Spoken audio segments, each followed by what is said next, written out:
AO4 esports has often been a story of the cream of the crop. A few players tend to have dominated almost every tournament you see, from LuAMT, Marine Lord, Beastie, Puppy Paw, Wham, Vortex. Those are the ones you will almost always see. So it's really fun whenever you get to see a player who is often battling finally get to beat one of these top players. In the recent Red Bull Wololo qualifiers hosted by EGC TV, we saw, in my opinion, one of the biggest upsets in the game so far. Myriad overcoming Puppy Paw 3-0. How did he do it? How did Myriad beat one of the best players in AOE 4? That's what we're going to delve in today. Let's get to it. Game 1, Puppy Paw and Byzantine versus Myriad on Macedonia. The map, Front Range. Front Range is a custom map that creates a few unique conditions for players. First is that there's very few sheep on the map, meaning that you will have to leave your base for food early. Boars that spawn near the players in the middle of the map encourage Dark Age sparring. Second is that the players spawn very close to each other, allowing infantry to quickly cross and attack. Lastly, the map is long, with most of the gold being far away from players, causing a ticky time bomb of players waiting to catch each other going up into the mountains for resources. As for the Civ matchup, it's an interesting one. Byzantine is known for their strong eco and castle timing of cataphracts and longbows. Macedonia, a fighting powerhouse that likes to either push in feudal Varangian guards or rush castle with their powerful Radari knights. Myriad's game plan uses both his Civ strengths and the map to full advantage. First, he Dark Age spear rushes to delay gold gather and establish a tower that denies the initial barriers for Puppy Paw. Byzantine players at times go Hippodrome when Dark Age rush to return pressure for early horsemen, but Puppy Paw decides to drop the Grand Winery in hopes of using the olive oil boost later. This tower accomplishes two main goals. First, Puppy Paw cannot get quick olive oil units, and second, it soft blocks Puppy Paw from the map resources in the corner. He has to instead fight with normal units against Myriad to create space. He's on a timer. Once the sheep run out, as well as the deer he pushes closer to his base, he will be in trouble. A huge shout out here to Myriad on his macro. He has a great age up timing post Dark Age rush, as the thing that often sinks a Dark Age rush like this is when the rusher messes up their macro and delays their feudal age up for too long, giving a timing window for the person being rushed to either burn the tower or return pressure. Emphasizing the importance of that position, Myriad grabs stone while he's aging up to upgrade the tower with both arrow slits and stone reinforcement. It won't go down without a fight.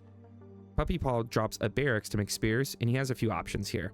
First, he can use the spears to secure food somewhere. Second, he can try to attack Myriad to pull his units back to defend, or he can try to quickly attack the tower before it gets its upgrades. Since Myriad is so quick to get his tower upgraded, that plan doesn't work. Instead, he sends the spears across the map, but Myriad's age up timing is so strong that he has archers coming out to counter the spears as they arrive.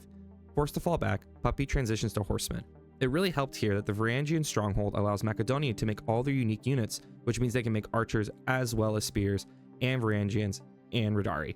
Myriad's plan continues as follows. Deny the barriers to prevent olive oil units, secure high value food, transition to Varangians as Byzantine has no good counter to men at arms, and feudal unless they go Keshiks as their mercenary unit. Even when Puppy Paw uses his units to secure boar, Myriad doesn't care because the boar still provides no olive oil, so he secures his own board to match the food intake. As Myriad takes boar, he starts his switch. Varangians are queued, as well as the infantry health and armor upgrades of silver. If he can get multiple ranged armor and health upgrades on his Varangians, they will be unkillable. The key moment is Puppy pushing the tower with his Cryosophon. Destroying the tower unlocks the barriers near his Grand Winery, which will allow him to add longbows and complete his comp. Myriad decides to commit to stopping it, focusing on killing the ram, knowing the tower will kill the spears after. At that point, Myriad is able to mass Varangians, push Puppy off his board, and keep food superiority. With that, he's able to go castle, upgrade his Varangians, and finish Puppy. That takes us to game 2. Khao-San has 2 lakes, each with deep water fish. The opening is often based on if players want to fight over a pond or each take their own. There's often at times a play to rush feudal to drop a quick dock and instantly attack before your opponent can age up and make their own attack boats. Both players take civs that can play either of those styles, with Puppy going Mongol and Myriad going Ayyubid. Anticipating the Mongol spears, Myriad just goes fast feudal, basically nullifying any anticipated damage Puppy Paw was trying to create. It honestly would have been better for Puppy to go dock, but that would have opened him up for dock attack timing for Myriad from the Ayyubids, and the risk of not making spears though is too great. So in a way, Puppy is forced into this move. He makes only 2 spears of pressure and macros to feudal. Myriad goes Industry Wing and the plan becomes clear. Industry Wing gives him 400 wood and makes his villagers build 30% faster. He can use that wood and build speed to quick drop docks, or go units if Puppy is going to aggressive Dark Age.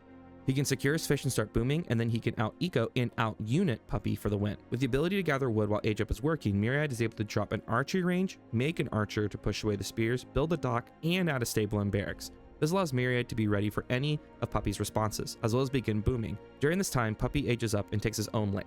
Thus, the stage is set. Both players have a dock and fishing, though the age up has allowed Myriad much more tempo with reproduction buildings with resources to spare. Puppy does legitimate damage, stacking his 2 spears to snipe the villa going to build a dock, slowing down Myriad's dock and fishing by a minute. To create more pressure on Puppy, Myriad drops a dock on Puppy's lake, forcing him to invest into another dock in an archer ship to ensure he can keep the lake, causing him to have no wood for more production. Valuing his fishing, Puppy has to invest more wood into a springald ship to ensure he has the needed counters on his lake. This means he still cannot drop more production. Myriad unit numbers grow. Knowing Puppy has to go Keshiks, Myriad pre-makes Desert Raiders, who are a hard counter. This becomes the main issue of the game for Puppy. His early investment of Dark Gate Spears allowed Myriad to create a massive tempo of his own age up. He is constantly behind in units, and with no major eco boom or any other advantage to make up for the lack of units. Myriad sees the weakness and keeps forcing Puppy off a gold. Knowing that Puppy has to heavy invest in units to feel safe, Myriad goes castle with the Culture Wing to quick grab relics and improve his eco even more. In a funny moment, a Kesha comes to raid and Myriad's villager decides it's better to fight with a blade in hand than run like a coward. Puppy Paw sees the castle pivot and rushes a dock on Myriad's lake, realizing that Myriad never invested in military boats. If he can kill Myriad's fishing, it would cripple Myriad's eco as he hits castle. Myriad sees this and builds his own military boat to counteract this. If he missed this, it could have sunk the game for him.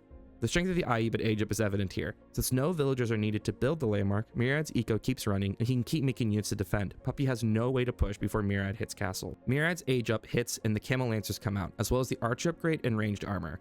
Knowing he wants to do Camel Lancers, veteran archers are the most important upgrade. The rest of his units can just stay feudal.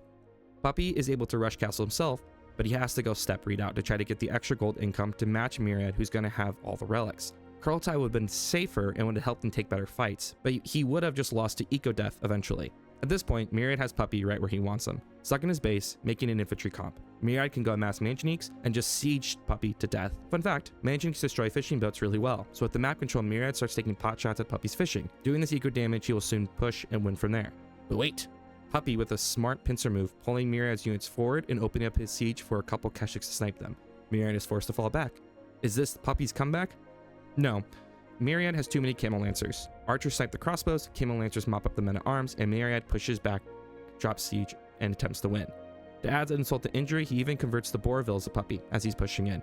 Tip folks, if you hit a Wololo while you're engaging in a fight, you're much more likely to get the Wololo off. Puppy Paw runs all his villagers to a gold and is caught up by Myriad, who rotates his army to kill all those vills, and then drops a keep in the center to get lots of food, drop production, and push. While Puppy Paw tries a lot of different things to stay alive, Myriad knows what he's doing. He secures the center with more food, keeps making units, and keeps pushing till Puppy Paw surrenders. This was a classic game of tempo into a castle timing into a push that kept Puppy stuck and behind, playing a static comp that played into Ayyubid's desire to smash the opponent with siege. That takes us to game 3. Dry Arabia, Myriad on Sengoku versus Puppy's Golden Horde. A classic map, but a new Civ showdown. As someone who's played a lot of Golden Horde, this matchup feels awful for Golden Horde. Golden Horde takes a while to get going, and Sengoku can use this time to go out with their Yatai carts, rush castle, and spam mounted samurai.